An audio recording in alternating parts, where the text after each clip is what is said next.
Hey guys, welcome to my YouTube channel Unipic. आज की video में हम डिस्कस करेंगे टॉपिक के बारे में, effects of force on an object, कि फोर्स का इफ़ेक्ट क्या पड़ता है ऑब्जेक्ट पर। तो सबसे पहला पॉइंट है, force can make an object to move from rest. आप फोर्स लगाएंगे, कोई चीज़ स्टेशनरी में उसको धक्का दिया तो वो रेस्ट से मूव करने लग जाएगा। तो फोर्स की वजह से एक जो रेस्ट पे चीज़ है उसको उस रेस्ट पे जो चीज़ है स्टेशनरी है उसको हम मूविंग भी कर सकते हैं। ठीक है।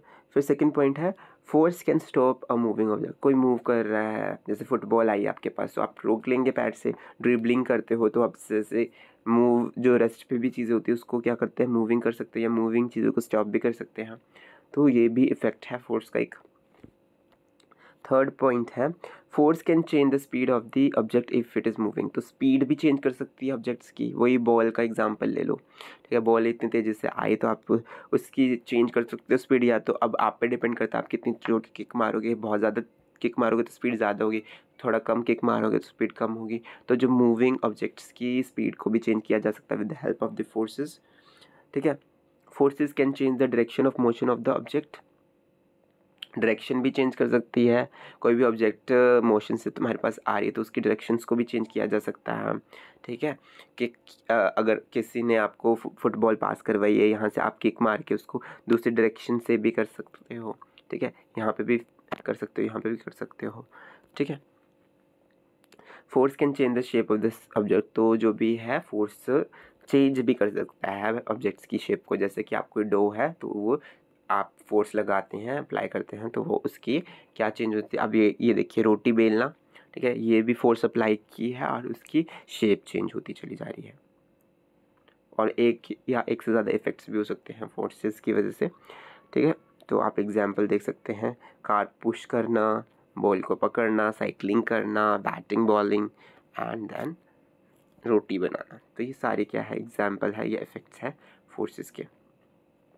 तो है रबर स्ट्रेच करना, स्पॉन्ज को प्रेस करना, स्क्वीज़ करना स्प्रिंग को, ठीक है। तो जब हम स्ट्रेच करते हैं तो रबड़ ये ऐसा हो जाता है, इसको स्पॉन्ज करेंगे तो वापस उसकी शेप में चेंज हो जाएगा, ठीक है। वैसी ही हो जाएगी। स्प्रिंग बंद किया है तो ये एक्सपैंड हो जाएगी।